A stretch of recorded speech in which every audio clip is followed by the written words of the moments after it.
तीनों लोकों के स्वामी सर्वशक्तिमान भगवान विष्णु को नमन करते हुए मैं एक राज्य के लिए नीति शास्त्र के सिद्धांतों को कहता हूँ। मैं यह सूत्र अनेक शास्त्रों का आधार लेकर कह रहा हूँ। जो व्यक्ति शास्त्रों के सूत्रों का अभ्यास करके ज्ञान ग्रहण करेगा, उसे अत्यंत वैभवशाली कर्तव्य के सिद्धांत ज्ञात होंगे। उसे इस बात का पता चलेगा कि किन बातों का अनुसरण करना चाहिए और किन का नहीं। उसे अच्छाई और बुराई का भी ज्ञात होगा और अंततः उसे सर्वोत्तम का भी ज्ञान होगा। इसलिए लोगों का भला करने के लिए मैं उन बातों को कहूंगा जिनसे लोग सभी चीजों को सही परिप्रेक्ष्य में देखेंगे। एक पंडित भी घोर कष्ट में आ जाता है यदि वह किसी मूर्ख को उपदेश देता है, यदि वह एक दुष्ट पत्नी का पालन पोषण करता है या किसी दुखी व्यक्ति के साथ अत्यंत घनिष्ठ संबंध बना लेता है। दुष्ट पत्नी, झूठा मित्र, बदमाश नौकर और सर्प के साथ निवास साक्षात मृत्यु के समान है। व्यक्ति को आने वाली मुसीबतों से निपटने के लिए धन संचय करना चाहिए। उसे धन संपदा त्याग कर भी पत्नी की सुरक्षा करनी चाहिए। लेकिन यदि आत्मा की सुरक्षा की बात आती है तो उसे धन और पत्नी दोनों को तुच्छ समझना चाहिए। भविष्य में आने वाली मुसीबतों के लिए धन एकत्रित करें।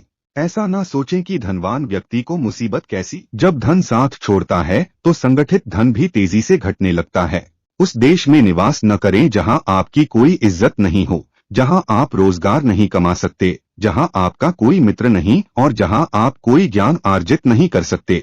ऐसे जगह एक दिन भी निवास न करें जहां निम्नलिखित 5 ना हो। एक धनवान व्यक्ति, एक ब्राह्मण जो वैदिक शास्त्रों में निपुण हो, एक राजा, एक नदी और एक चिकित्सक। बुद्धिमान व्यक्ति को ऐसे देश में कभी नहीं जाना चाहिए जहां रोजगार कमाने का कोई माध्यम न हो, जहां लोगों को किसी बात का भय न हो, जहां लोगों को किसी बात की लज्जा न हो, जहां लोग बुद्धिमान न हो और जहां लोगों की वृत्ति दान धर्म करने की न हो। नौकर की परीक्षा तब करें जब वह कर्तव्य का पालन न कर रहा हो। रिश्तेदार की परीक्षा तब करें जब आप मुसीबत में घिरे हों।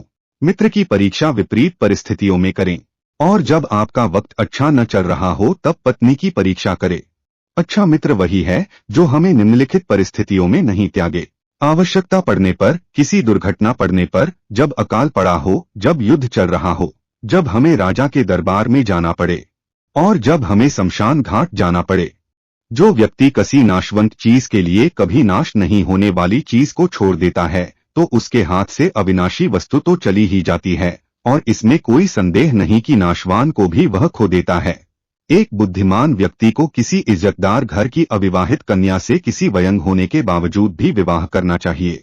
उसे किसी हीन घर की अत्यंत सुंदर स्त्री से भी विवाह नहीं करनी चाहिए। शादी विवाह हमेशा बराबरी के घरों में ही उचित होता है। इन 5 पर कभी विश्वास ना करें।